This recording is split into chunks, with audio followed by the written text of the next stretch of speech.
Attention, vous écoutez un podcast audioactif.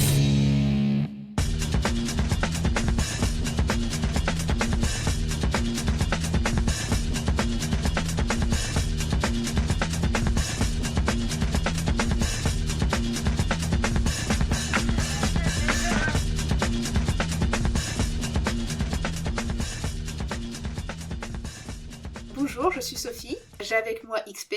Bonjour XP. Bonjour Sophie. Et on va vous parler de Death Trap de Sidney Lumet à l'occasion de la rétrospective donc dédiée à Sidney Lumet qu'on fait sur le site des réfracteurs tous les mois d'avril. Donc on vous invite à suivre tout ça sur le site internet, les réseaux sociaux et dans vos applications de podcast. Et ben d'abord, est-ce que XP tu veux nous pitcher le film ? Oui Sophie, c'est l'histoire de Sidney Brule qui est incarné par Michael Caine qui vient de subir son 4e échec consécutif à Broadway et qui rentre complètement dépité chez lui dans sa maison de campagne où il retrouve chez lui un manuscrit qu'un de ses anciens élèves a écrit et qu'il trouve brillant.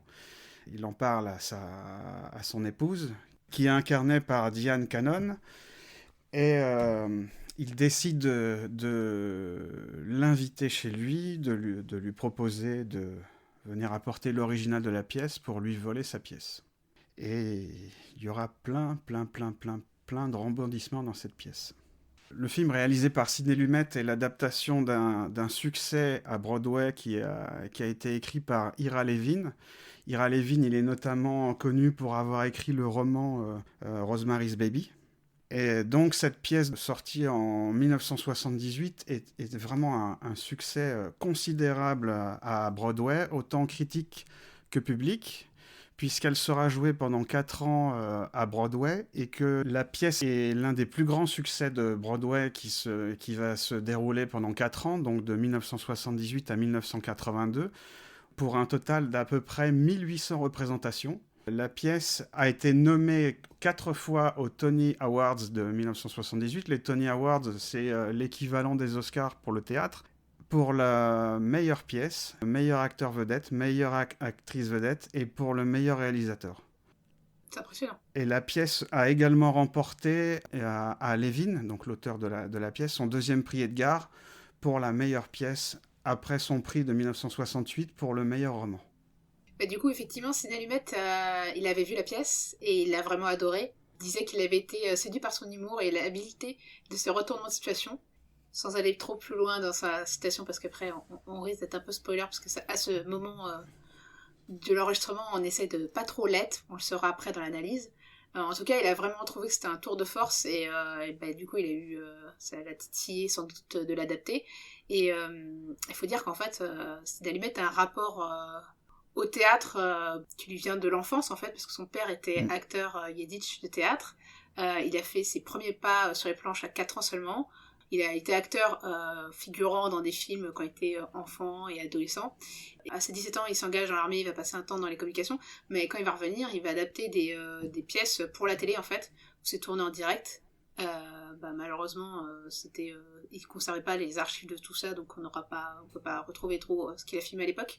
Mais en fait, ce qui va lancer sa carrière au cinéma, c'est Henry Fonda qui va lui demander d'adapter au cinéma 12 hommes en colère, qui était une pièce connue et qui justement avait été aussi adaptée en théâtre dramatique à la télé. Et en fait, Henry Fonda voulait le lancer pour le cinéma, et c'est un succès monstre évidemment en 1957, et du coup ça lance sa carrière, et il va faire ensuite pas mal d'adaptations de théâtre jusqu'en 64 où il retrouve Henry Fonda pour Point Limite, et là il va faire un peu plus de on va dire scénarios originaux, enfin en tout cas qui sera plus des adaptations, ou plus forcément de théâtre en tout cas, puisqu'il va adapter quelques romans aussi quand même.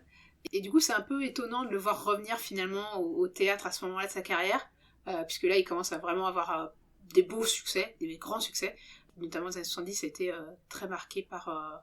il y a eu Serpico, il y a eu le Prince de New York, il est un peu au top niveau, on va dire. Mais du coup, c'est aussi intéressant de voir faire cette adaptation. Je sais pas ce que t'en penses. Tout à fait. Tu as cité dans ta présentation 12 hommes en colère et Point Limite. Ce sont 2 films dont vous pourrez retrouver les analyses réalisées par les amis Les Réfracteurs en podcast sur le site Les Réfracteurs et sur toutes les plateformes de podcasts et agrégateurs favorites. Et Sidney Lumet, pour Death Trap, il retrouve pour la 2e fois Jay Preston Allen, qui est la productrice et scénariste d'Un prince à New York. Donc il retrouve Andrzej Bartowiak comme chef opérateur avec qui il avait déjà travaillé en 1981 sur Un prince à New York. Et Lumet est quelqu'un qui aime travailler un peu avec les mêmes chefs opérateurs, les mêmes techniciens, ce qui permet de grandement faciliter son travail. Et c'est ce qu'il va faire avec Bartowiak, puisqu'il va travailler avec lui de 1981 jusqu'à 1993, où Bartowiak va être le chef opérateur. Il va photographier quasiment la totalité des films de Sidney Lumet entre 1981 et 1993, donc d'Un prince à New York à L'avocat du diable. C'est une longue collaboration et cette collaboration s'inscrit dans ce que Lumet n'arrête pas de décrire dans son livre Making Movies, qui a été traduit en français par Faire un film, dans lequel Sidney Lumet ne croit pas à la politique de l'auteur, mais pour lui, un film, c'est un travail d'équipe. Et c'est la raison pour laquelle il aime s'entourer toujours un peu des mêmes techniciens, parce qu'il a confiance en eux, il y a une compréhension mutuelle, et il sait ce que font aussi la plupart des réalisateurs. Hein. Oui. Steven Spielberg, on peut citer Spielberg, par exemple, qui travaille bien souvent avec les mêmes techniciens. C'est le cas de beaucoup de réalisateurs. Et sa vision du cinéma est tout à fait juste. Hein. Il peut y avoir une vision d'auteur dans le sens où t'as une voix, on va dire, qui va se démarquer des autres, qui est celle du réalisateur en général. Mais tu as aussi des producteurs aussi qui ont eu des idées, qui ont beaucoup apporté à pas mal de films. Des chefs opérateurs, des scénaristes, même des fois des script docteurs qui vont apporter des idées, des acteurs qui vont faire de l'improvisation, des accidents qui des fois arrivent. Ça arrivait notamment sur pas mal de films d'horreur où tous les effets spéciaux ont une grande importance, et que des fois des accidents dus à des effets spéciaux ratés en fait ont donné lieu à des scènes emblématiques, notamment dans les Freddy. Enfin, le cinéma, c'est pas juste un réalisateur, et c'est toujours intéressant de s'intéresser à l'équipe technique derrière et à comment le film a été fait, quoi. Mais aussi, il y a le casting qui est important, je rebondis. Oui, tout à fait. Notamment, surtout dans les Sidney Lumet, puisqu'en fait, sa méthode, c'est assez proche du théâtre, c'est toujours de faire des répétitions avant un tournage, et vraiment d'essayer de chercher avec sa mise en scène d'aller au plus proche du jeu d'acteur, de souligner ce jeu d'acteur, et notamment, il est connu parce que c'est sa méthode de travail, par exemple, ses plans séquences sont toujours pour mettre en avant un monologue d'un personnage en fait, ou un moment d'émotion d'un personnage qui est mis en exergue par le jeu de l'acteur, et c'est jamais de l'esbrouf, on va dire, technique en fait, ces plans séquences. Et du coup le casting est très important pour lui aussi. Il cherche vraiment en plus c'est marrant parce que pour chaque film il va trouver des techniques de casting différentes. Il y en a certains où vraiment il va chercher précisément un acteur, d'autres il va proposer aux acteurs de choisir des rôles. Là en l'occurrence pour Death Trap, il retrouve Michael Caine qu'il avait voulu recruter sur La Colline, mais ça n'a pas pu se faire. La colline des hommes perdus en français, si je peux me permettre. Ouais, le titre original c'est The Hill. C'est ça. Et du coup, ils n'ont pas pu travailler ensemble, puisque Michael Caine était sur Alfie, il me semble, à ce moment-là. C'est le film qu'il a fait connaître, justement. Et du coup, là, ils ont l'occasion de tourner ensemble. Il faut dire que, pour resituer un peu Michael Caine, c'est un grand acteur qui a une très longue carrière. Hein, vraiment, quand on regarde sa filmographie, elle est assez impressionnante. On se demande comment tu peux faire autant de films, d'ailleurs. Et il a beaucoup tourné, donc, en fait, dans les années 50-60 au cinéma anglais, et c'est que dans les années 70 qu'il va vraiment faire s'attaquer on va dire au cinéma américain, et il va tourner avec les plus grands. Pour vous dire, juste avant de faire Death Trap, il avait tourné avec John Huston, Brian De Palma et Oliver Stone. John Huston, c'est pour À nous la victoire, un film que j'aime beaucoup. Je l'ai pas vu. Par contre, Brian De Palma, c'est Obsession, et on en avait parlé il n'y a pas si longtemps que ça dans Les Réfracteurs. Et à côté de ça, il va choisir Christopher Reeves pour lui tenir la réplique, qui lui sort de Superman 2. Enfin, quand on voit le film, c'est un peu à contre-emploi, quoi. Il joue quelqu'un qui est pas si innocent que ça, et en tout cas pas si héroïque que ça, sans être spoiler, mais voilà, c'est totalement à l'opposé du personnage de Superman, mais Christopher Reeve il disait dans les interviews à cette époque-là que justement, ce qu'il recherchait, c'était des rôles qui allaient le marquer et apporter quelque chose, lui apporter quelque chose et apporter quelque chose au spectateur, mais du coup, c'était que son 5e film, quoi, donc il est encore assez, on va dire, jeune dans sa filmographie. Et puis, il y a dans le 3e personnage principal de ce film, c'est aussi l'épouse, donc Diane Cannon, qui elle aussi a une longue filmographie. Elle est surtout connue pour être l'ex-femme de Cary Grant. D'ailleurs, sa relation avec Cary Grant ne s'est pas bien passée du tout, parce qu'apparemment il était assez violent avec elle, et elle a eu beaucoup de mal à sortir de cette relation. Et en fait, plus récemment, vous avez pu la voir dans Ally McBeal, mais sinon, elle a une filmographie assez classique, et elle avait déjà tourné avec Lumet dans Les Dossiers Anderson. Je trouve que c'est un casting de haute volée, dans le sens où ils sont vraiment excellents, les acteurs, dans ce film. C'est extrêmement rare que les acteurs et actrices soient mauvais dans un film de Lumet. Ouais, et c'est marrant parce qu'il a fait quand même aussi débuter pas mal d'acteurs ou d'acteurs qui venaient tout juste de commencer leur carrière. Et dans ces films, souvent on retrouve justement des acteurs qui sont vraiment qui ont une longue carrière derrière eux, et d'autres comédiens qui vont être tout juste débutants. Et il disait qu'il aimait bien justement mélanger les deux, parce qu'il pensait que ça apportait quelque chose que ceux qui avaient une longue expérience allaient apporter au début, à ceux qui débutaient ou qui étaient une carrière plus naissante, et ceux qui avaient une carrière plus naissante avaient peut-être une fraîcheur qu'ils allaient pouvoir apporter à ceux qui ont une carrière un peu plus longue. Ça crée une dynamique, enfin lui, il pensait que ça crée une dynamique de casting intéressante. Tout à fait. Alors, une petite anecdote sur la préparation du tournage de Le Crime de l'Orient Express. Sur le Crime de l'Orient Express, il avait un casting de stars, de très très grandes stars, avec un casting de comédiens de théâtre.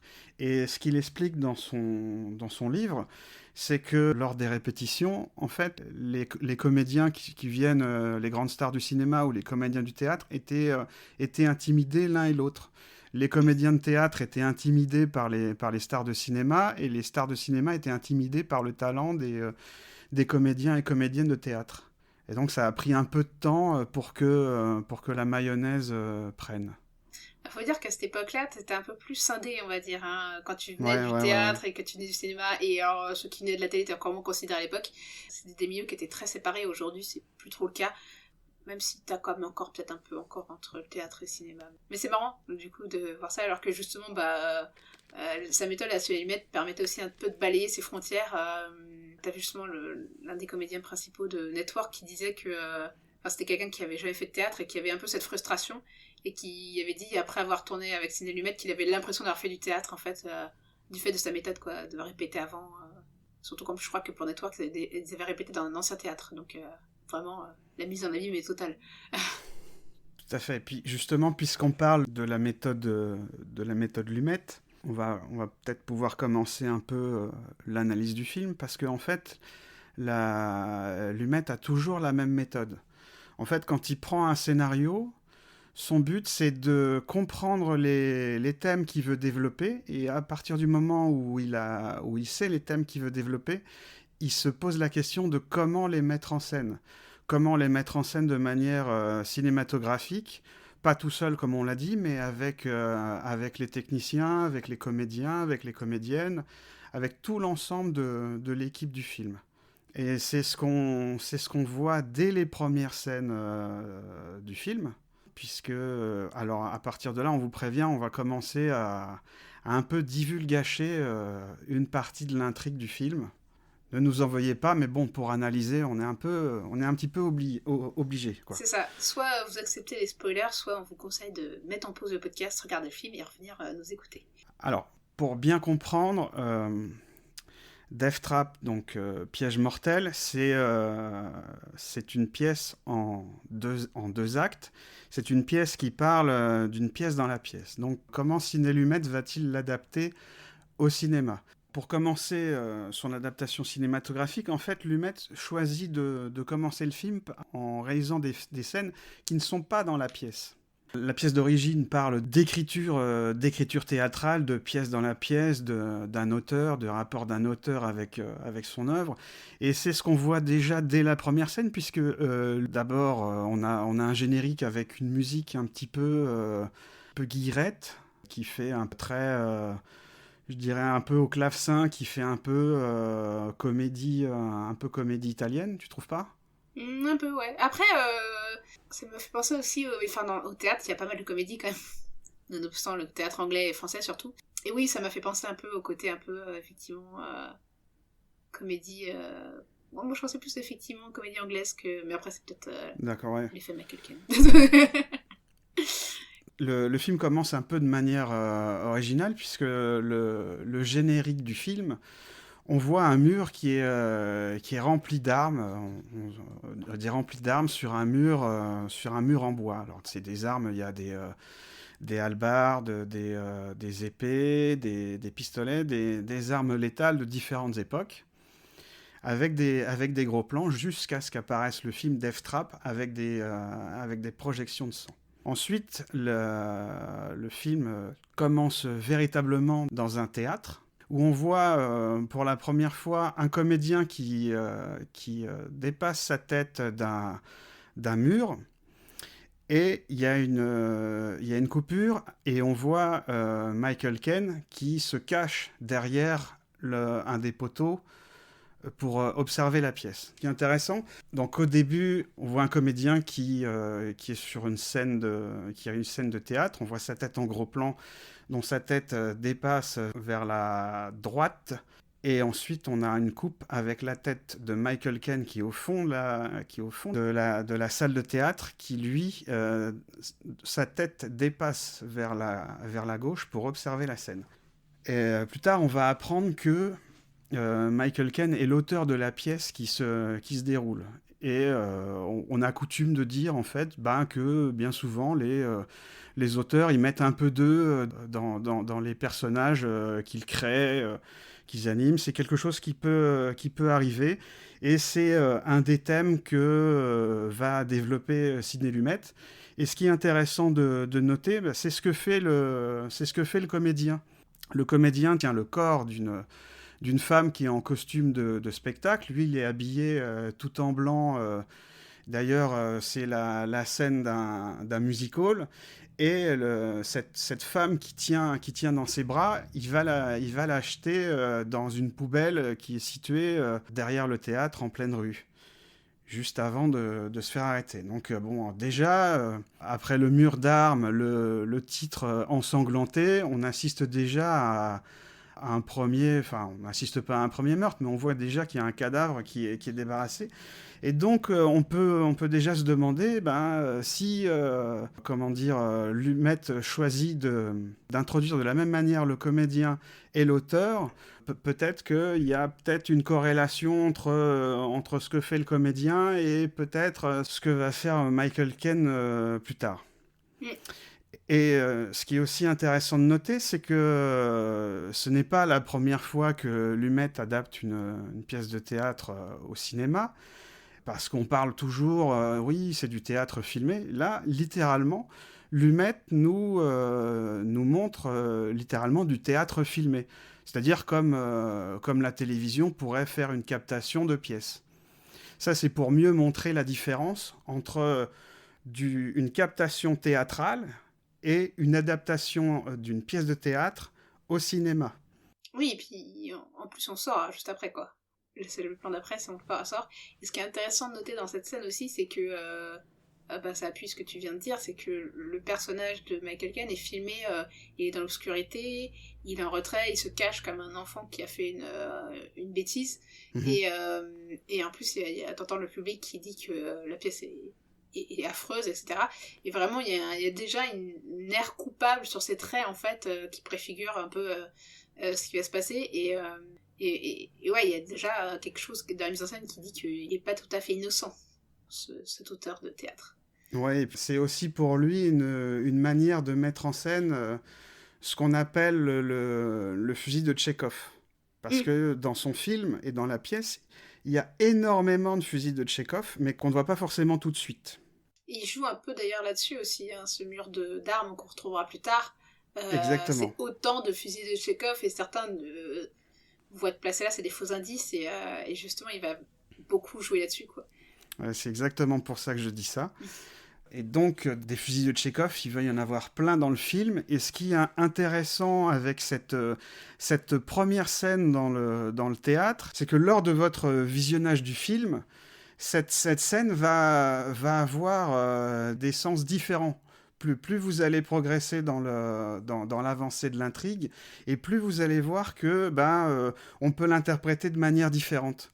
Je trouve ça vraiment brillant de la part de Sidney Lumet de l'avoir montré, alors que quand on la voit au début, on se dit voilà, c'est une scène totalement insignifiante, et pourtant déjà c'est une scène qui est déjà lourde de sens, qui peut avoir plusieurs interprétations, parce que chez Lumet, il y a jamais de gras. Tout ce qu'il filme a une utilité, et bien souvent toujours un sens, et même plusieurs. Plus que du gras, je dirais pas de fioriture en fait, dans le sens où des fois il y a on va dire du gras qui apporte de l'épaisseur au personnage, et je trouve qu'il y en a dans les Sidney Lumet, c'est-à-dire qu'il y a des scènes des fois, particulièrement dans Le Prince de la City, je trouve, des scènes qui paraissent un peu anodines, mais qui vont apporter de la profondeur au personnage, et quand le développement de l'intrigue va avancer, on va comprendre pourquoi il nous a montré ce trait de caractère du personnage. Oui, d'autant qu'avant il a répété, et bien souvent les budgets des films de Lumet, c'est pas des gros budgets, quoi. C'est des budgets assez limités, et justement à chaque fois c'était un des mantras de Lumet, c'était d'utiliser le budget et pas dépasser. D'ailleurs, dans les interviews, il ne comprenait pas que les budgets incroyables des films, il trouvait ça complètement dément. Après, c'est aussi sa méthode permettait il fait que 4 prises, quoi. Comme il a répété, et en fait, il répétait avec les comédiens, mais il avait aussi un découpage très très fin, où il y avait les mouvements de caméra, il y avait le placement de caméra. Alors, je sais pas si c'était pas accompagné d'un plan au sol, mais pour le coup, c'est hyper précis, en fait, techniquement. Et alors ça, c'est ce qu'on devrait avoir dans l'idéal au cinéma, mais bien souvent, le cinéma est fait d'accidents, et je pense qu'il doit y avoir, comme il y a des auteurs jardiniers, des auteurs architectes, donc on dit jardiniers, ceux qui improvisent, et ceux qui sont architectes, ceux qui construisent beaucoup et préparent beaucoup avant. J'imagine que c'est pareil pour le cinéma, t'as des réalisateurs qui sont qui préparent tout en amont, ce qui était le cas de Sidney Lumet, et t'en as d'autres qui sont beaucoup plus dans l'improvisation, mais du coup tu prends le risque effectivement de dépasser tes budgets très largement en étant dans l'impro, quoi. Donc lui, sa méthode lui permettait de faire 4 prises pour chaque plan, alors que tu prends un Brian De Palma qui était vraiment constante recherche, et qui pouvait passer une journée complète pour un plan, quoi.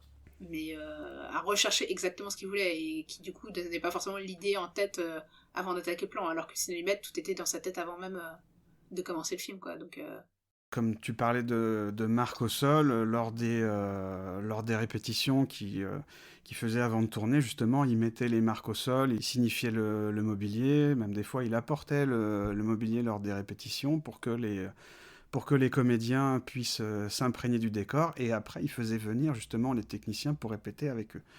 Enfin bon, à chaque fois on digresse. Non, mais c'est important, parce que finalement ça fait partie de la méthode, et c'est encore plus appuyé, je trouve, dans Death Trap, parce qu'en fait il va y avoir des mouvements de caméra assez impressionnants autour des personnages alors je trouve que c'est peut-être le film où on sent le plus sa mise en scène, parce qu'on a tendance à qualifier la mise en scène de Sidney Lumet comme invisible. Ici, je trouve qu'on la sent au contraire, peut-être parce qu'il voulait se démarquer justement du théâtre. On sent les mouvements de caméra, il y a des mouvements de caméra qui sont même impressionnants, où quand tu connais un peu la technique, tu te dis, et surtout les caméras de l'époque étaient plus lourdes, plus impressionnantes qu'aujourd'hui, tu te demandes comment ils ont fait, en fait. Et c'est là où ça devient passionnant, je trouve. C'est intéressant de voir la méthode de réalisateur, et comment il a aussi... il a fait sur d'autres de ses films, d'autant plus qu'on est dans une rétrospective, donc si vous les écoutez tous ou lisez tous les articles, vous aurez un peu une vision générale de la manière de filmer Sidney Lumet. Mais en gros, de faire ses marques, de faire ses répétitions précisément, permet de faire des mouvements de caméra plus impressionnants, en fait.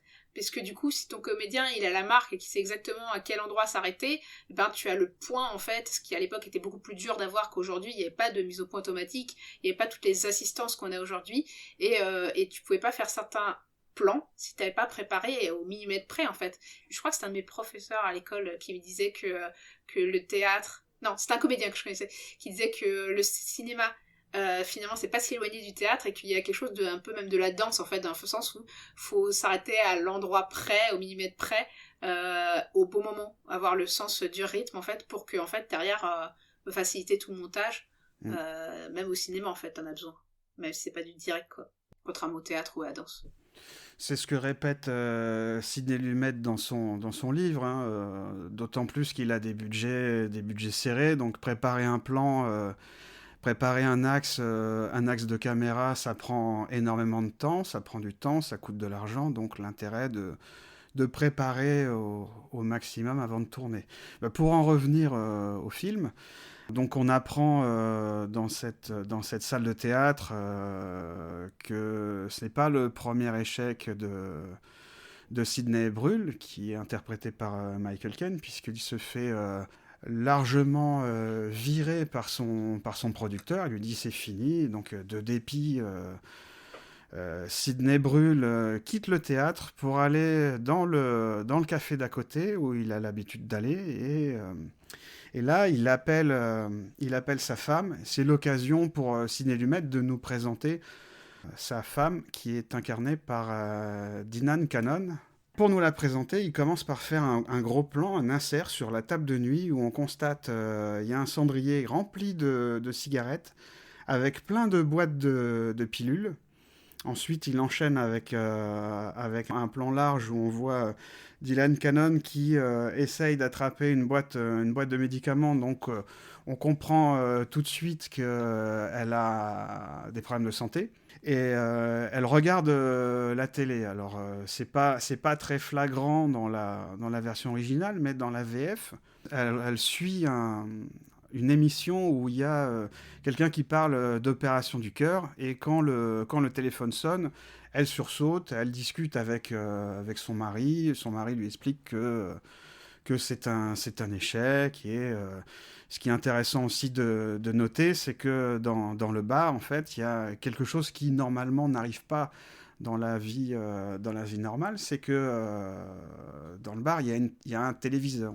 Et le téléviseur, sur toutes les chaînes, il y a une critique négative de la pièce de Sidney Brühl qui vient de se jouer à Broadway, qui la descendent. Ça n'arrive jamais parce que on n'a pas dans la vie réelle de chaîne dédiée uniquement au théâtre, et donc plusieurs font de critiques de théâtre. Enfin bon, mais ça colle avec l'univers du film. Oui, et puis après, ça peut être aussi les critiques qui sortent qui se font autour de la pièce, sachant que c'est un bar juste à côté du théâtre. Enfin, je pense, c'est dit explicitement que c'est à Broadway, non? Oui, c'est ça, c'est à Broadway, oui. Et donc Broadway, pour ceux qui connaissent pas, c'est un boulevard rempli de salles de théâtre. Donc du coup, forcément, tu peux imaginer que les bars qui sont dans cette rue-là, ils diffusent des émissions ou qui vont choisir des chaînes qui sont plutôt orientées autour du théâtre, vu que c'est un peu comme la Criée à Paris, quoi, quartier très théâtre, et où tu rentres dans un bar ou un restaurant, il y a que des affiches de théâtre, des photos de comédiens de théâtre célèbres, t'es dans l'ambiance, quoi. Tout à fait. Puis là, Sidney Brühl dit que au point où il en est, il va prendre la biture de sa vie, hein, littéralement, et il dit qu'il va rentrer en métro. Après, on le voit laisser tomber sa bouteille qui se brise au sol, comme lui est brisé, hein, parce que quand on le voit descendre les marches, il a les épaules voûtées, il titube dans les escaliers, il s'endort même dans le métro, et il va même jusqu'au terminal, parce qu'il a raté sa station, et il rentre chez lui en taxi. Et là, c'est ce qui est intéressant, c'est que sa maison de campagne, en fait, son cottage, c'est une maison avec un moulin à vent. C'est très intéressant parce que ça fait partie aussi de comment adapter une pièce de théâtre de manière cinématographique, et comment adapter l'écriture au cinéma. Parce que après, on a une visite de la maison, et on constate que le plancher est en bois. Il n'est pas sans rappeler une scène de théâtre, hein, n'est-ce pas ? Tout à fait. Pourquoi un moulin ? Parce que le moulin fonctionne avec un engrenage.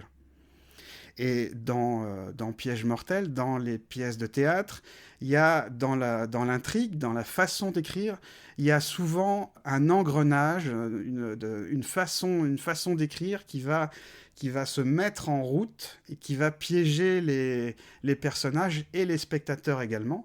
Et au fond du salon, bah là, on retrouve le mur d'armes qu'on voyait lors du générique. Et c'est là qu'on apprend qu'en fait, bah, comme tu l'as dit tout à l'heure, que ce sont des souvenirs que Sidney Brühl garde de ses pièces de théâtre et que pour beaucoup, bah, ce sont des fameux fusils de Tchekhov. Et d'ailleurs, il en parle ouvertement, puisque lors d'un dialogue avec son épouse, lorsqu'il dit qu'il va inviter le jeune auteur qui participait à ses cours, qui a écrit une pièce qu'il trouve formidable qui s'appelle Piège mortel, il dit bah, j'ai qu'à le faire venir ici et vu que j'ai une masse d'armes, autant m'en servir. Ce qui est littéralement la définition d'un fusil de Tchekhov. Le fusil de Tchekhov, c'est en fait on filme un objet, quelque chose. Si on filme un objet ou quelque chose, c'est que plus tard il va servir. Ouais, comme la Winchester dans Shaun of the Dead, par exemple. Exactement. Exactement. Le thème du fusil de Tchekhov, on va le retrouver beaucoup. Parce que, bon, après, je vais un peu déborder, mais lorsque avant d'inviter le jeune auteur, il discute avec sa femme, il dit je vais l'inviter, je vais le tuer, comme ça je vais récupérer sa pièce, parce que Sidney Lumet et l'auteur de la pièce, en fait, ils veulent nous dire que bon, le monde du théâtre et le monde d'Hollywood, c'est un monde impitoyable où pour continuer à survivre et à gagner sa vie, certains sont prêts à tuer pour avoir un bon sujet à adapter.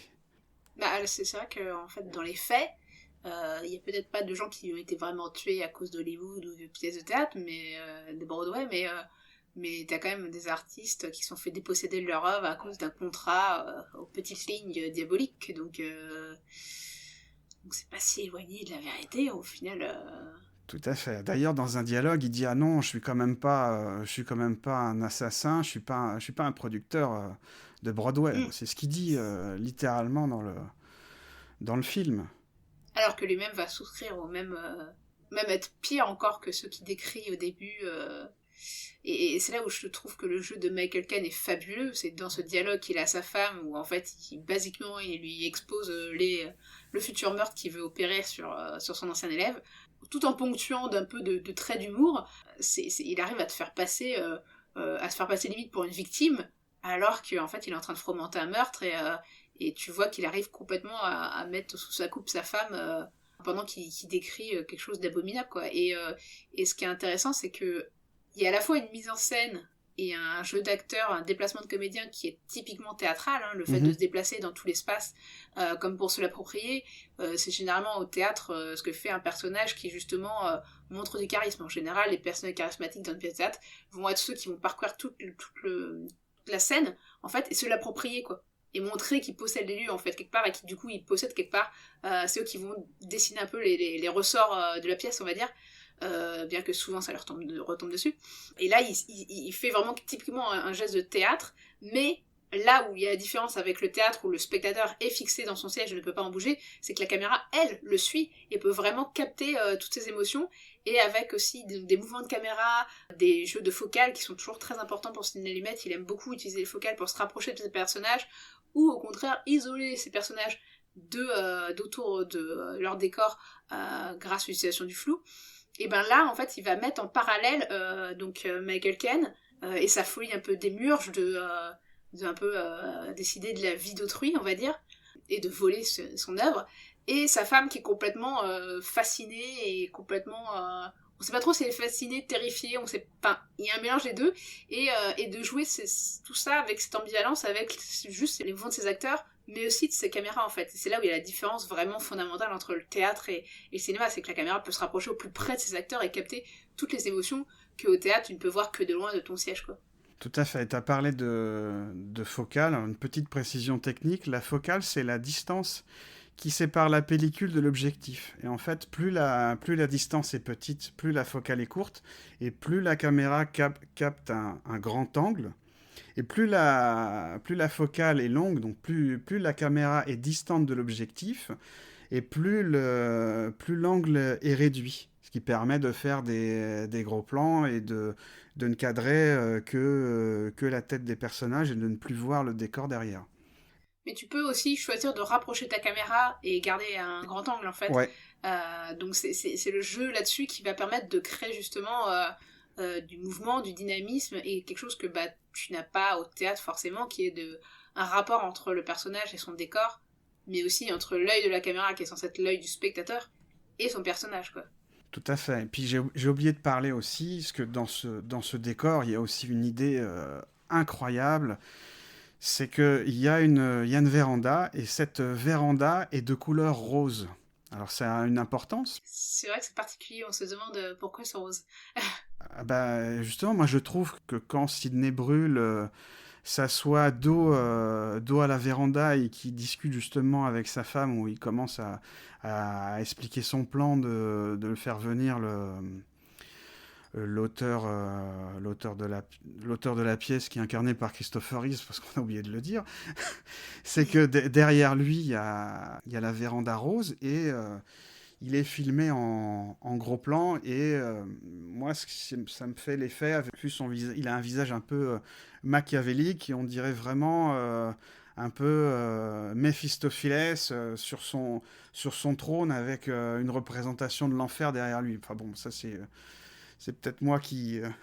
Non, mais c'est vrai qu'il y a un caractère très diabolique dans le personnage. Ouais. Dans le simple fait qu'il va manipuler vraiment les autres personnages constamment, quoi. Que ce soit sa femme, alors c'est un avocat ou c'est un notaire ou un ami, je sais plus. Mais il y a d'autres personnages qui vont rentrer en jeu, et à chaque fois il essaie de les manipuler et de se poser un peu en victime, et que c'est forcément lui qu'il faut aider, c'est lui qu'il faut croire. Et il y a toujours un peu cette... il y a vraiment un côté, cette ambivalence que je trouve que Michael Caine joue mais excessivement bien. Enfin ouais, c'est un léger plissement de l'œil, un léger... une façon de sourire particulière qui va vraiment accentuer la chose. Et en plus, effectivement, la lumière, où dans cette scène, en plus, elle se passe de jour, et pourtant ils arrivent à t'amener une obscurité où t'as limite envie de vérifier qu'il fait bien jour, quoi, parce que t'as l'impression que ça se passe de nuit et qu'on est en enfer, effectivement, quoi. Ouais, c'est un excellent boulot du chef-op Bartowiak. Et bien souvent, cette première partie, en fait, la caméra va être concentrée sur le visage de Dinan Cannon, qui va se décomposer, qui va avoir peur de son mari, de ses réactions. A raison. A raison, bien sûr.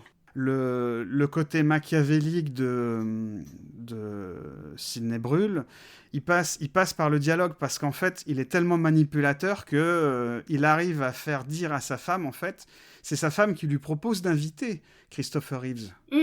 C'est pas lui qui dit je vais l'inviter. Il arrive c'est elle qui lui dit t'as qu'à l'inviter à ce moment-là. C'est ça, il est tellement machiavélique qu'il fait mine de faire machine arrière pour que ce soit elle qui lance. Exactement, et ça, il le fera pendant toute la durée du film. Et le film est vraiment fascinant, parce que c'est vraiment un jeu de faux semblants et de manipulation de la part d'un peu tous les personnages, toujours en gardant en tête que Lumet adapte l'écriture théâtrale, avec les surprises et les retournements de situation. Et lorsque Lumet filme Michael Caine dans sa limousine pour aller chercher à la gare Christopher Reeves, il le filme en courte focale, donc en gros plan, ce qui lui fait un visage machiavélique. Et après, il met la caméra côté conducteur, ce qui fait que quand la voiture arrive en gare, on a le bouchon de radiateur de la voiture qui fait un peu comme une cible et qui se dirige vers Christopher Reeves. C'est vrai que on en avait parlé quand on parlait du visage de Michael Caine qui apparaît au tout début du film. On retrouve un peu de ça dans cette scène de voiture aussi, parce que il y a aussi ce plan où on voit juste les yeux de Michael Caine dans le rétroviseur, et qui est un plan très film noir au final.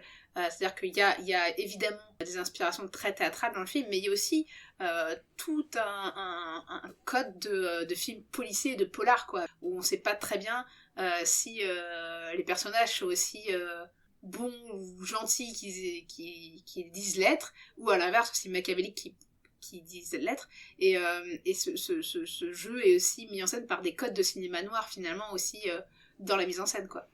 Enfin, je trouve qu'il n'y a pas que les codes du théâtre, il y a aussi les codes du polar qui viennent s'introduire un peu dans le film. Et puis après, ça va dévier encore sur autre chose, en deuxième partie, dans le deuxième acte. Avant d'attaquer le deuxième acte, parce que je parle beaucoup, je suis désolé. Lorsque ensuite, lorsque Christopher Reeves arrive, sa femme dit ouvertement que son mari va tuer Christopher Reeves. Et après, il y a une scène, moi, que je trouve excellente. Encore une fois, c'est amené par le dialogue, par le côté machiavélique de Michael Caine, puisqu'il explique à Christopher Reeves qu'il est en train de travailler sur une pièce sur Houdini. Donc il lui dit tiens, je vais te montrer parce que j'ai les menottes d'Houdini. Et il lui dit assis-toi dans le coin, donc, derrière le mur d'armes. Il lui dit mets les menottes d'Houdini et puis tu vas voir, tu rapproches tes mains, tu fais un coup sec, elles vont s'ouvrir. Sauf qu'elles ne s'ouvrent pas.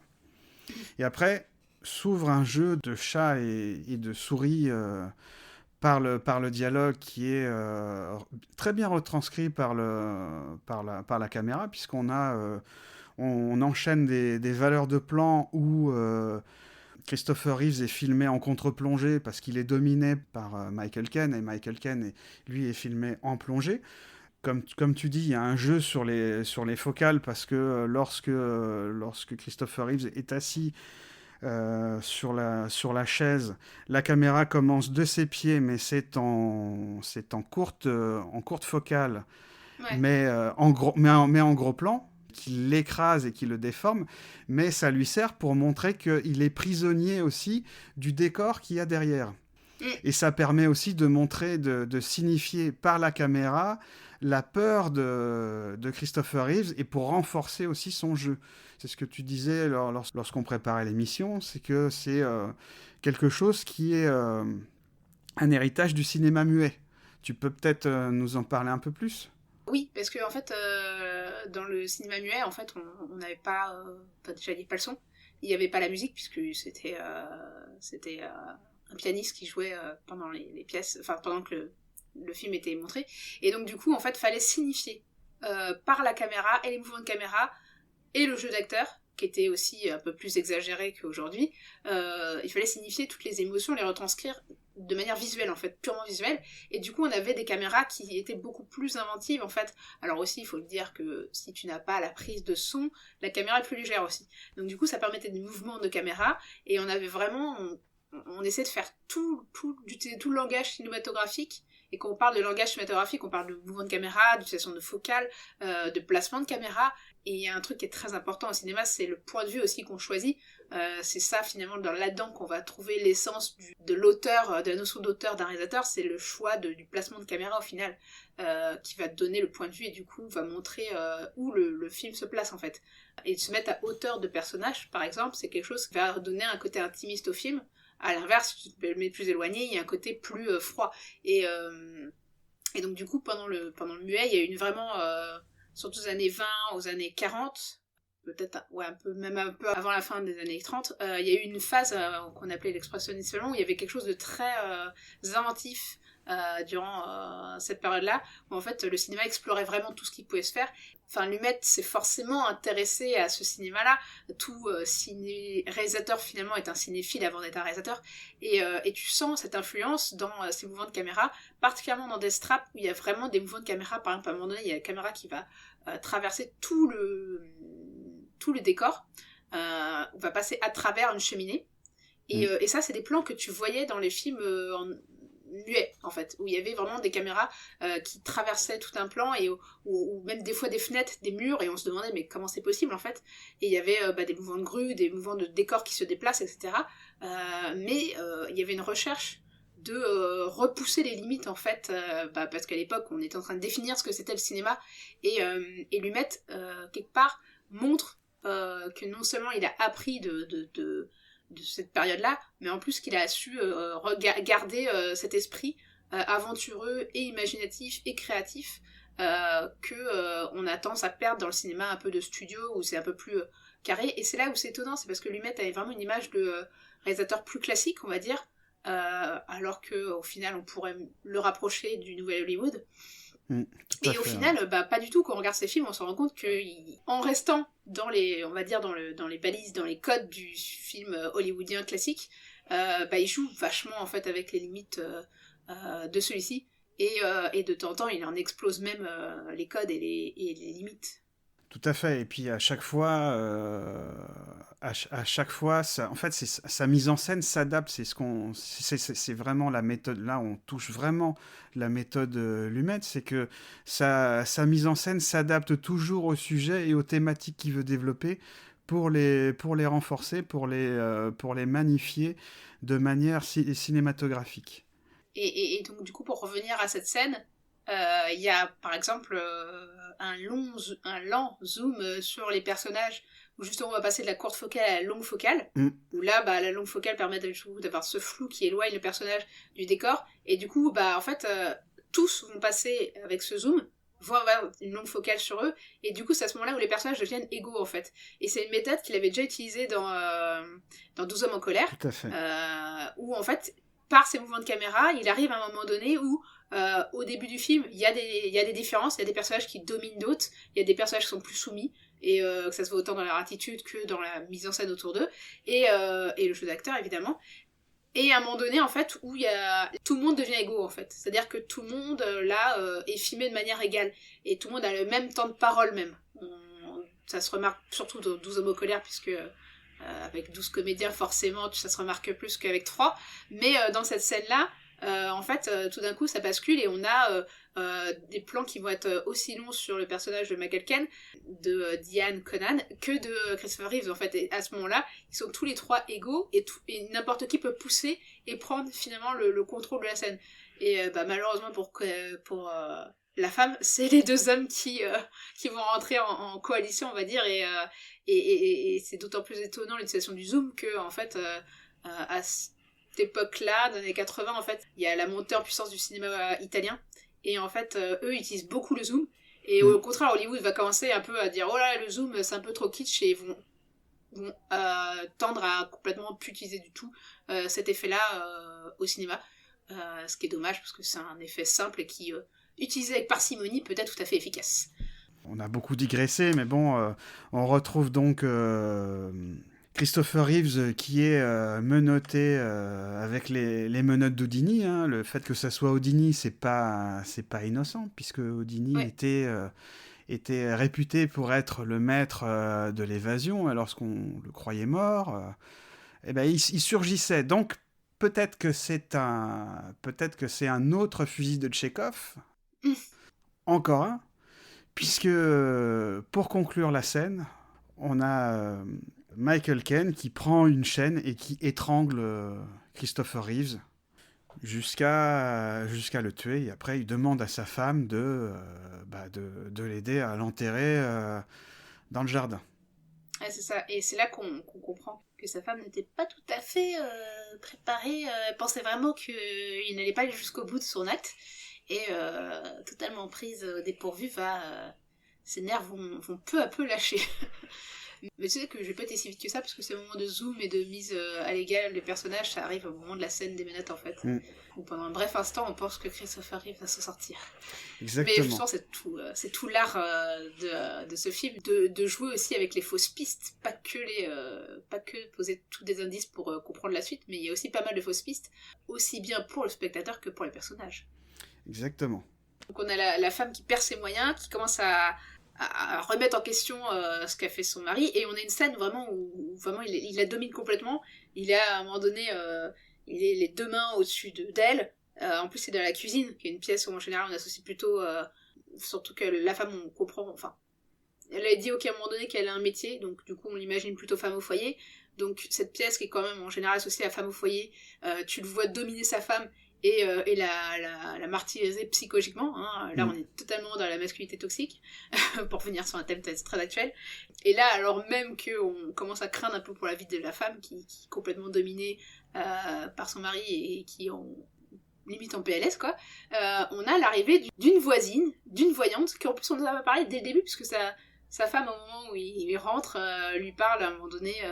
oh tiens, on a une voyante criminelle qui résout, une médium qui résout des crimes par ses visions, ou ses sensations, on sait pas trop, qui est très célèbre. Et du coup, évidemment, comme dans toute pièce de théâtre, tout livre, pièce, film policier, il y a forcément, surtout quand t'es du point de vue du criminel, t'as forcément quelqu'un de célèbre et de connu qui va venir enquêter ou même par hasard se trouver là et commencer à sniffer là où il faut pas. Et c'est qu'elle, la voyante, qui justement arrive et dit je sens que quelqu'un va être assassiné ici. Alors que quelqu'un vient justement d'être assassiné. Et ce qui est très marrant, c'est que le personnage de la voyante, et bon, alors elle a cet accent suédois, elle a un look particulier parce qu'elle a une casquette rose qui est censée refléter la lumière parce qu'elle court la nuit. Oui. Et du coup, elle va se présenter et vraiment, elle va explorer le lieu, exactement retracer limite la scène d'avant, en mimant un peu, donc quelque chose qui est très théâtral. Les mimes, c'est même l'ancêtre du théâtre, hein, quelque part. Enfin, du théâtre tel qu'on le connaît. Ça fait plutôt référence au théâtre de rue, qui est un peu les racines du théâtre avant que, sous l'ère élisabéthaine, le théâtre prenne, on va dire, racine dans un lieu défini, avec des planches, etc. Et du coup, il y a vraiment un jeu à la fois de soupçon, d'inquiétude pour le personnage principal, mais aussi de réexplorer ce qui s'est passé et vraiment de faire comprendre au spectateur, en réexplorant cette scène, qu'est-ce qu'il a vu en fait. Est-ce qu'il a bien vu? Est-ce que ce qu'il a compris est bien ce qui s'est passé? Et c'est, je trouve, excessivement intéressant, d'autant plus qu'il y a un côté... est-ce que t'as bien vu? C'est quelque chose qu'on ne peut faire qu'au cinéma, parce qu'au théâtre, encore une fois, t'es prisonnier de ton siège et t'es au loin, donc tu vois pas forcément tous les détails. Alors qu'au cinéma, la caméra te montre tous les détails. Mais est-ce qu'elle t'a bien montré les détails sous le bon angle, sous la bonne lumière? Parce que, évidemment, le cinéma peut jouer aussi là-dessus, quoi, pour donner des fausses pistes. Et c'est même très souvent ce qu'utilisait, parce que d'autres cinéastes utilisent aussi, hein, notamment Nolan ou James Wan dans ses films, quoi. Donc je trouve ça hyper intéressant, le fait que ce nouveau personnage qui arrive et qui va un peu décrisper, parce que c'est à la fois drôle, mais à la fois revisiter tout le lieu et venir questionner finalement ce qu'a vu le spectateur et ce qu'ont vécu les personnages, quoi. Oui, parce qu'elle parle d'un meurtre au futur. Elle parle pas d'un meurtre passé. Oui, c'est ça. Dinan Cannon nous l'avait introduit comme étant une psychologue qui aidait à résoudre les crimes en Europe lors des scènes de crime. Médium, je crois qu'elle précise médium. Donc peut-être est-ce encore un fusil de Tchekhov oui. Pour la suite. Encore un. Il y en a énormément. Aussi, très intéressant dans ce film, c'est que à chaque scène, en fait, à la fin de la scène, il y a un élément qui va te faire douter de ce que t'as vu, en fait, et te faire questionner sur tout ce qui s'est passé juste avant, en fait. Et où tu sais pas trop, finalement, si t'as bien vu, si t'as bien compris ce qui s'est passé, et en fait, ça amène un nouveau retournement de situation, et c'est un nouveau fusil de Tchekhov, finalement, qui apparaît à chaque fois, et c'est quasiment valable pour toutes les scènes de film, en fait.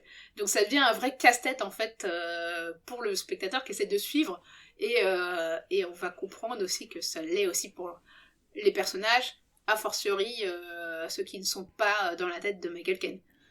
Exactement. La scène de théâtre au début, où un personnage jetait à la poubelle le corps d'une femme, on pense à ce moment-là du film que ça symbolise en fait le meurtre de Christopher Reeve, mais il se passe quelque chose après. C'est-à-dire qu'après cette scène-là, Michael Caine et son épouse vont dans la chambre, et on a un plan justement, un plan large de la chambre où on constate qu'ils sont juste, la chambre est juste au-dessus l'engrenage du moulin, et Michael Caine lui dit « Est-ce que tu peux ouvrir la fenêtre ?» Donc elle refuse, et à ce moment-là il y a un insert sur sur l'engrenage du moulin, on le voit bouger un petit peu. Est-ce que ça veut pas dire, d'une manière cinématographique, que le piège mortel est en train de s'enclencher ? Ah, si, tout à fait. Et il y a même, je sais pas si t'as remarqué, mais à ce moment-là, je trouve qu'il y a des mécanismes même de films d'horreur, quoi. Exactement. Qu'on avait un peu retrouvé au tout début de la première scène sur la femme, où justement elle était toute seule et elle attendait que son mari la contacte. Et elle sursaute comme quelqu'un sursauterait devant un film d'horreur, mais à ce moment-là, elle est dans le cadre rassurant de sa chambre, où finalement rien de grave ne va lui arriver. Mais plus tard, on retrouve donc cette scène où justement elle est avec son mari, donc censée être encore plus en sécurité. Il y a des bruits tout d'un coup, il y a le moulin qui tourne, il y a la fenêtre qu'il faut ouvrir, et elle a l'air plus ou moins terrifiée à l'idée d'ouvrir cette fenêtre, et on sent comme une présence menaçante à l'extérieur, quoi, qui n'est pas sans rappeler des scènes très évidentes de films d'horreur. Oui, il y a une tension qui s'installe, d'autant que pendant plusieurs fois dans le film, Michael Caine demande à sa femme si elle a bien pris ses médicaments. Et à chaque fois, elle dit que non, parce qu'on comprend qu'elle a des problèmes cardiaques. On finit par le deviner. Donc il y a du vent, donc elle descend dans le salon principal pour vérifier la fenêtre, et elle remonte parce qu'elle a entendu du bruit, et elle demande à son mari de descendre avec lui. Et là encore une fois, on peut saluer le travail de chef opérateur de Bartowiak, puisque là encore, l'utilité d'avoir installé une véranda violette, ça permet de baigner la scène d'une couleur rose et violette, qui n'est pas sans rappeler les films de Mario Bava, hein, les giallo de Mario Bava. Donc elle ouvre la fenêtre, et là il ne se passe rien. Et c'est là qu'il y a une grosse différence avec la pièce de théâtre, parce que dans la pièce de théâtre, à ce moment-là du film, il y avait le personnage campé par Christopher Reeves dans la pièce qui surgissait pour la tuer. Mais ici, non. Il y a rien, absolument rien du tout. Donc, après, il retourne dans la chambre, elle est rassurée. Même Michael Caine embrasse sa femme et lui demande « Chérie, tu peux ouvrir la fenêtre ?» Et là, elle ouvre la fenêtre, et Christopher Reeves, le visage couvert de terre, qui n'est pas sans rappeler celui de H, hein, dans Evil Dead, hein, qui surgit avec une bûche et qui tape Michael Caine, et après qui poursuit la femme dans les escaliers, et là elle meurt d'une crise cardiaque. Et donc c'est là où moi je me dis peut-être que, en fait, quand Sidney Lumet a insisté sur l'engrenage du moulin qui se met en route, peut-être que c'était pas uniquement le vent, mais c'est peut-être parce que Christopher Reeves avait escaladé une des pales du moulin, justement, pour se placer juste devant la fenêtre. Oui, tout à fait. En tout cas, c'est ce que j'ai pensé quand j'ai vu l'engrenage bouger, et je pense qu'on y pense tous. Donc on s'attend à ce qu'il surgisse dans la chambre, ça n'arrive pas. Il descend en bas, ça n'arrive pas, il surgit pas.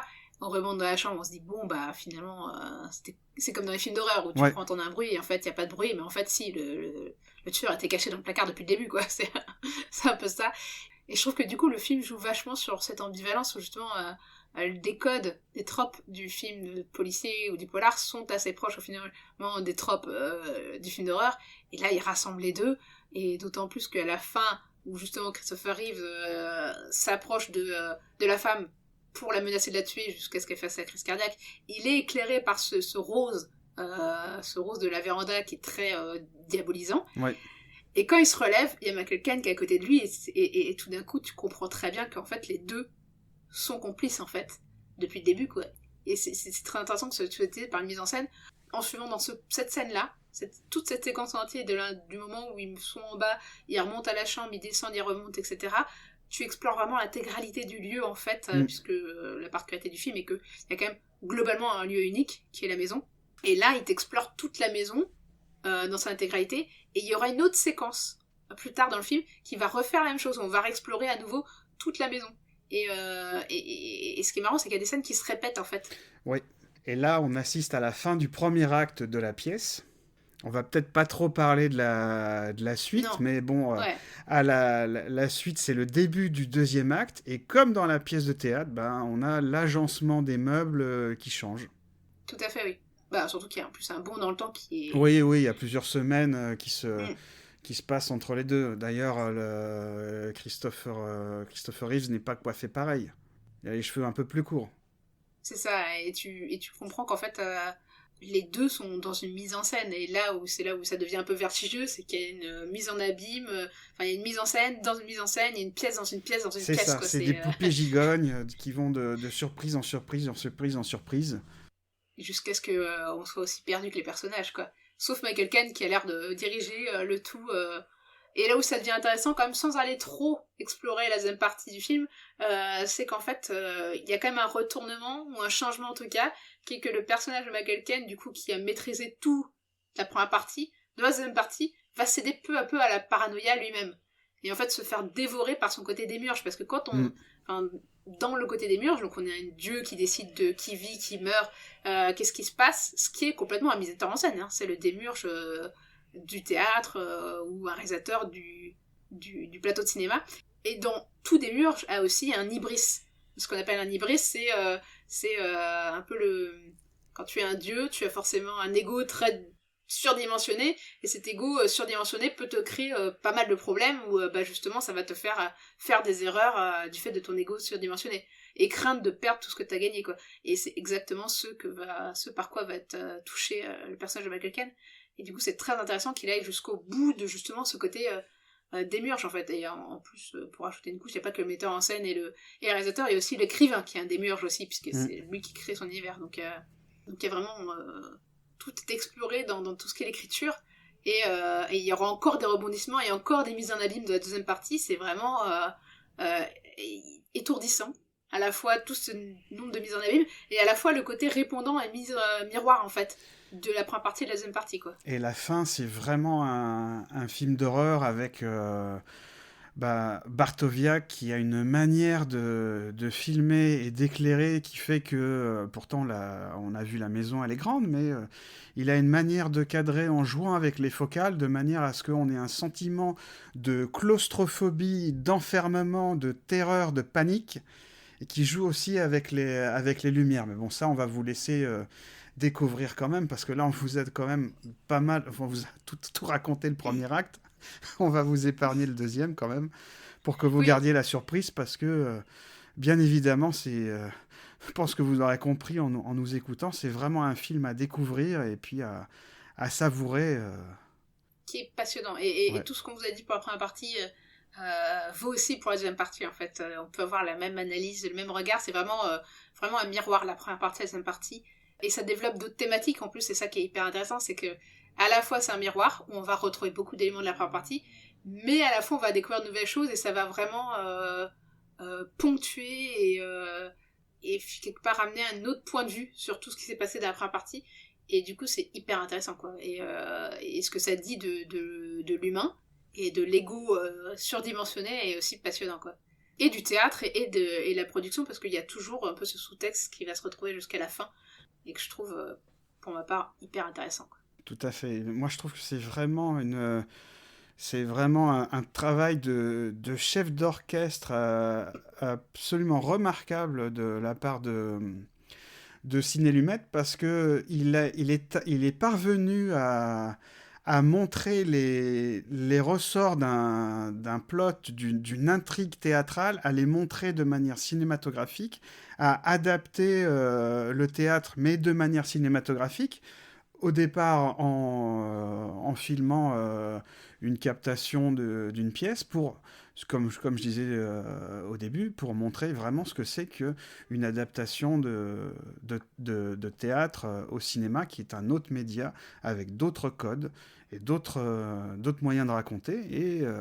Et au final du premier acte, c'est ce que je disais au début, donc la première scène au théâtre où on voyait le comédien jeter à la poubelle son assistante, le corps de son assistante dans la poubelle.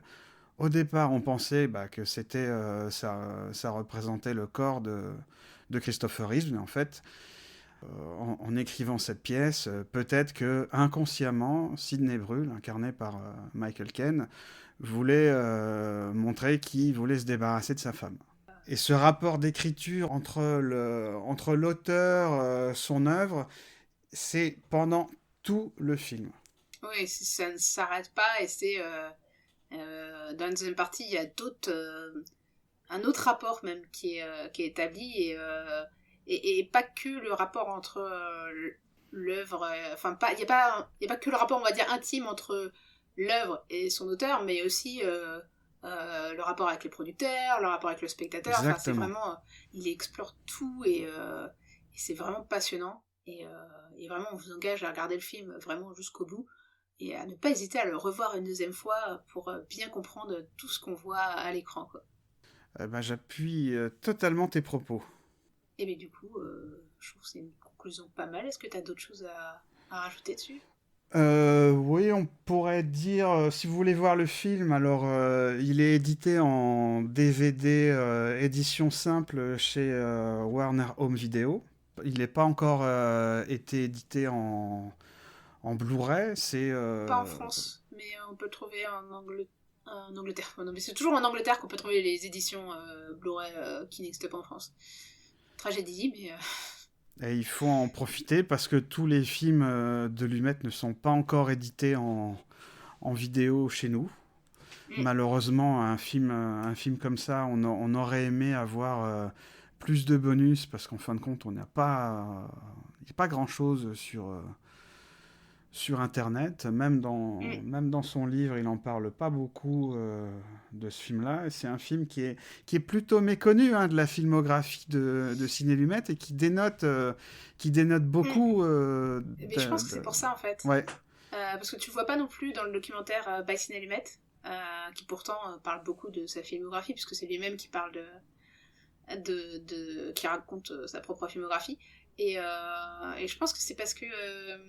comme le Crime de l'Orient Express à l'époque où il est sorti, en fait il dénote un peu par rapport à, on va dire, à chaque décennie, il a un peu ses obsessions et on peut vraiment détacher chaque décennie un type de film, on va dire, qui va incarner la filmographie de Ciné Lumet à ce moment-là. Et Death Trap sort un peu de ça, parce que finalement c'est une adaptation théâtrale mais qui n'est plus dans la période où il fait d'adaptation théâtrale. C'est un film intimiste alors que à ce moment-là il fait Le Prince de la Ville qui est tout sauf intimiste. Prince de New York. Le Prince de New York, oui. C'est le titre français, non, c'est le titre anglais, le Prince. Prince of the City. Je suis désolée, je tendance des fois à traduire directement, littéralement. Je fais un truc québécois. Je traduis littéralement les titres anglais VO. Et en fait, oui, ces décennies, il fait des films qui sont moins intimistes et du coup, il sort un peu du lot. Pour autant, comme vous l'avez pu l'entendre, c'est un film qui est fascinant et qui est hyper intéressant et qui mérite d'être vu et d'en parler, en fait. Donc, en tout cas, moi, pour ma part, j'étais très heureuse d'en parler avec toi, XP. Ah bah moi aussi. Moi aussi. Et puis, visuellement, il est éblouissant. Hein. On vous a parlé de Bava, mais il y a vraiment de ça hein, par certains moments. Hein. Ah oui, je pense que, clairement, en plus, c'est les années 80, c'est la décennie horreur, on va dire. Hein. C'est l'époque où va sortir les Evil Dead, où les grands noms, les grands films d'horreur vont s'inscrire dans cette décennie.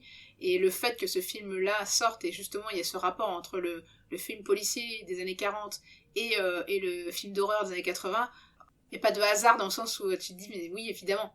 En fait, quand tu réfléchis un peu, tu te dis, mais oui, évidemment. Et c'est même à cette époque-là aussi que le cinéma italien va se démarquer aussi.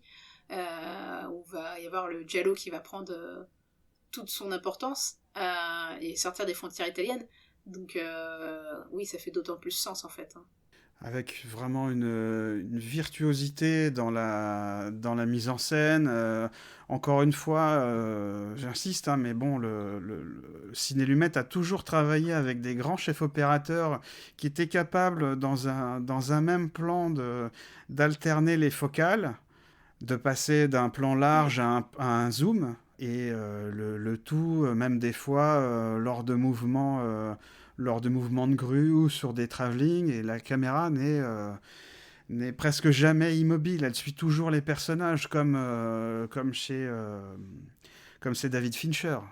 Chez Fincher, la caméra, c'est très subtil, mais la caméra est toujours en mouvement.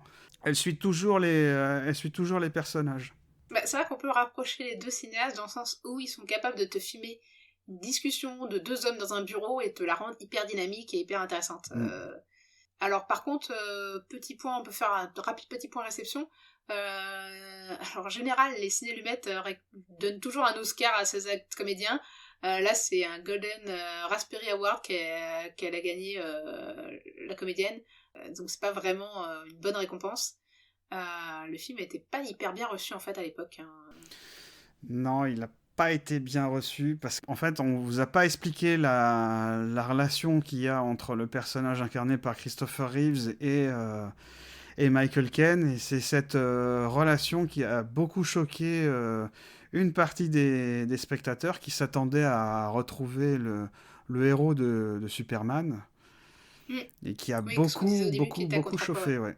Puis a beaucoup, pas chauffé, mais choqué. Oui, parce qu'en fait, ils ont une relation homosexuelle. Enfin, ils sont en couple. Et en tout cas, c'est ce qu'on découvre dans la seconde partie du film. Et en fait, basiquement, c'est deux amants qui se débarrassent de la femme mariée gênante. Une formule très classique du théâtre policier. Même pas théâtre que policier, hein, au final. Et oui, à l'époque, pourtant c'était déjà les années 80, mais oui, ça a choqué le fait de voir ces deux grands comédiens s'embrasser et du coup voir un couple gay en scène. C'est, quand on en parle aujourd'hui, on a du mal à le réaliser, mais oui, à l'époque c'était compliqué, quoi. J'ai une petite anecdote d'ailleurs là-dessus, sur la scène de... Parce qu'à un moment donné, il y a une scène de baiser entre Sidney et Clifford, donc les personnages de Michael Caine et de Christopher Reeves, qui n'étaient pas dans la pièce d'origine. Et dans son livre The Celluloid Closet, l'historien du cinéma gay Victor Russo rapporte que Christopher Reeve a déclaré que le baiser avait été hué par le public de l'avant-première à Denver, dans le Colorado, et a estimé qu'un rapport du magazine Time sur le baiser avait gâché un élément clé de l'intrigue et avait coûté $10 millions de recettes au film. Ah mince. Alors que le film a quand même rapporté un peu plus de 19 millions de dollars au box-office. Et, encore une autre anecdote, Jordan Schildkrut écrit dans son livre Murder Most Queer en 2014 avoir assisté à une projection au cours de laquelle un des membres du public a crié « Non, Superman, ne fais pas ça !» au moment du baiser Ken Reeves.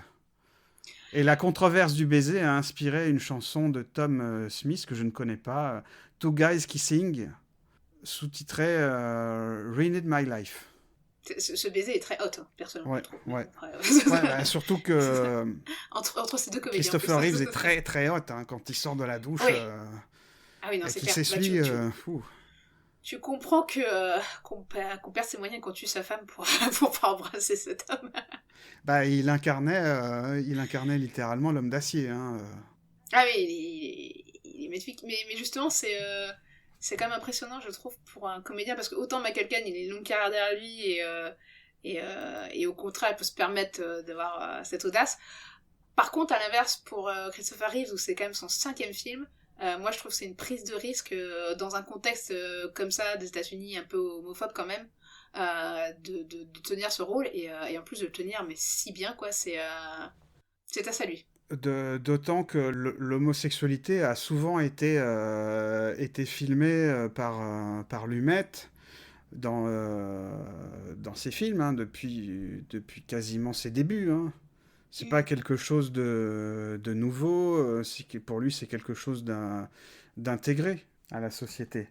Et tu disais, tu parlais de la carrière de Christopher Reeve qui a alterné les rôles pour sortir un peu du rôle de Superman dans lequel il va être enfermé. Moi, ça me fait penser un peu à ce qu'a fait Sean Connery quand il voulait sortir du rôle de James Bond et qu'il a joué avec les plus grands, dont Sidney Lumet, hein, The Hill, la colline des hommes perdus, qui a vraiment lancé la carrière de Sean Connery dans le cinéma entre guillemets d'auteur, même si c'est pas vraiment du cinéma d'auteur, mais en tout cas ce n'est pas du cinéma de blockbuster. Ça lui a permis de jouer avec les plus grands. On aurait pu espérer une carrière similaire à Christopher Reeve. Malheureusement, comme tout le monde le sait, il a eu un accident qui l'a rendu tétraplégique suite à un accident une chute de cheval en 94, il me semble. Mais oui, sa filmo a été très vite interrompue malheureusement et du coup ça l'a empêché de faire une carrière. Après c'est vrai que Hollywood n'est pas très non plus tolérant sur Non. sur le handicap. Hein. On peut aussi parler du comédien qui jouait dans Retour vers le futur, qui à partir du moment où il a eu Parkinson n'a plus quasiment eu de rôle à part à la télé, alors que oui, Michael J. Fox. Michael J. Fox, et que les séries télé qui l'ont filmé ont prouvé qu'en fait on pouvait au contraire utiliser son handicap pour rendre son personnage où souvent il joue un peu le même type de personnage, à savoir une espèce de crapule de la dernière espèce qui va utiliser son handicap pour justement pas se faire punir de ses méfaits, et que ce soit aussi bien dans Sin City, The Good Wife ou d'autres séries où on a pu le voir, et vraiment on voit que c'est un excellent comédien qui a su se renouveler, et malheureusement que Hollywood l'a complètement boudé à cause de son handicap. Enfin bref, c'est un autre débat, mais c'est vrai que ça me met un peu en ornier à chaque fois. Oui, mais qui est totalement aussi dans les thématiques développées par le film. Tout à fait. Mais du coup, je pense qu'on peut aller à la conclusion. Oui, parce que je pense que... Et sinon, on pourrait encore vous en parler pendant des heures de ciné-allumette ou du cinéma en général. Mais à un moment donné, il faut sonner la fin et rendre l'antenne, on va dire. Alors, il y a une tradition chez les réfractaires, c'est de noter le film. Mais je crois que toi, XP, t'es pas... Non, mais j'aime pas trop noter les films. Alors pour moi, ça sera un film vraiment à découvrir. Je mettrai ça comme note. Un film vraiment à découvrir et qui recèle, comme on vous en parle depuis plus d'une heure, qui est riche thématiquement et cinématographiquement aussi. Ouais, et en plus, c'est un truc qu'on n'a pas trop dit, mais c'est aussi, je trouve, très divertissant et jouissif, en fait. Vraiment, les dialogues sont succulents, le jeu des acteurs est excellent. On est des fois à la limite du caboutinage, mais pas tout à fait. Il y a de la mise en scène étonnante. Vous n'allez pas vous ennuyer, franchement. C'est une petite pépite à se glisser devant l'œil. Et avec une musique au clavecin qui est pas désagréable. Qui rajoute un peu d'ironie aussi sur le film aussi, parce que bon, tout à fait. Le film a quand même des côtés un peu cyniques et qui sont et pas mal d'humour noir qui font bien plaisir. Oui, il y a un côté humour noir un peu so british, je te trouve, qui est vraiment excellent. Moi, ça m'a rappelé un peu des fois aussi certaines adaptations d'Agatha Christie, un petit côté. Ah oui, il y a de ça. Hein. Non, il est vraiment excellent, et du coup, s'il faut donner une note, vous allez me dire que je donne toujours des bonnes notes, mais moi ce sera un 8 avec un gros cœur. Du coup, on va finir par vous donner le rappel de fin d'émission, comme le rappel au théâtre. Donc, vous pouvez retrouver cet épisode et tous les autres épisodes qu'on fera sur Ciné-Allumette, et aussi tous les autres podcasts qu'on fait des réfracteurs sur vos applications de podcast favorites. Mais vous pouvez aussi retrouver sur le site nos articles écrits. Donc, durant tout le mois d'avril, les projecteurs vont être faits sur Ciné-Allumette, mais vous avez aussi tout un tas d'autres articles. On fait aussi bien sur l'actualité du cinéma que sur des réalisateurs en rétrospective. Voilà, donc n'hésitez pas, faites-vous plaisir, n'hésitez pas à laisser des commentaires, et puis suivez-nous aussi sur les réseaux sociaux. Et puis à bientôt. À bientôt.